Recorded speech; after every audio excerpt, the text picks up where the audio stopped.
with Chief Meteorologist Matt Hoffman.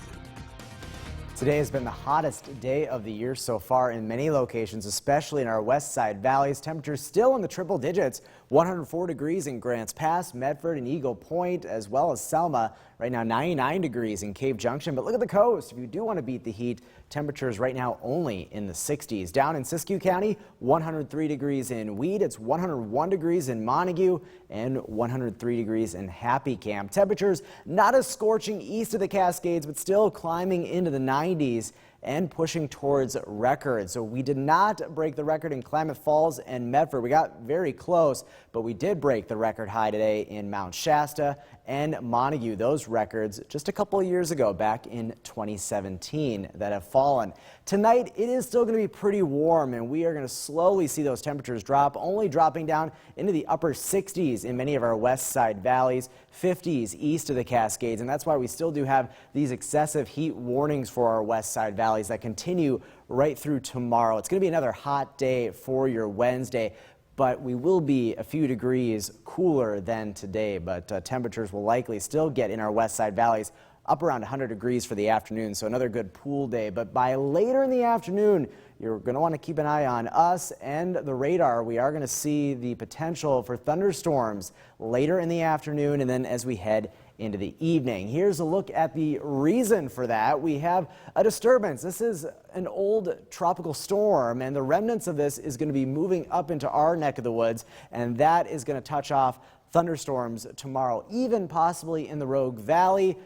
The Rogue Valley should be seeing quiet weather on Thursday, but along and east of the Cascades, we'll still have the potential for some storms on Thursday. Everybody should see some quiet weather by Friday, and notice temperatures will start to be going down by the end of the week and then on into the weekend.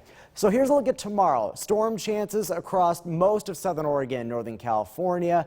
Highs will still climb into the 90s east of the Cascades, upper 90s to lower 100s throughout our west side valleys. The big threat with the storms tomorrow will be lightning. We aren't expecting severe weather, but with abundant lightning and maybe even some dry lightning early on, we are concerned about the threat for new wildfires, and that's why we do have red flag warnings and fire weather watches out for much of our region for tomorrow.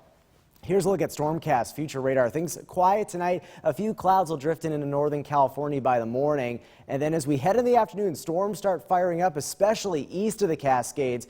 Our best window for storms in the Rogue Valley looks to be in the early evening hours tomorrow. We'll be keeping a close eye on the radar. Storms do look to move on out as we head through tomorrow night. And then we'll be watching for along and east of the Cascades on Thursday. Also into portions of Siskiyou County for the threat for storms on Thursday before things quiet down as we head into the weekend. Looks pretty nice if you're going to be heading to the coast this weekend for your Labor Day weekend, the unofficial end of summer. Northern California, storm chances tomorrow. A few more storms possible on Thursday, but lots of sunshine in store for the weekend. Also notice some cooler temperatures. It's going to be a little bit closer to average for this time of the year by Labor Day weekend.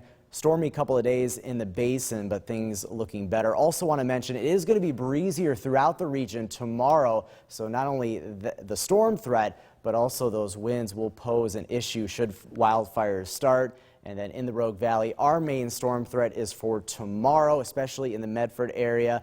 And then as we head towards the weekend, we're going to get a little bit of a relief from the heat. Labor Day itself, highs will only be in the 80s. Okay, thanks very much.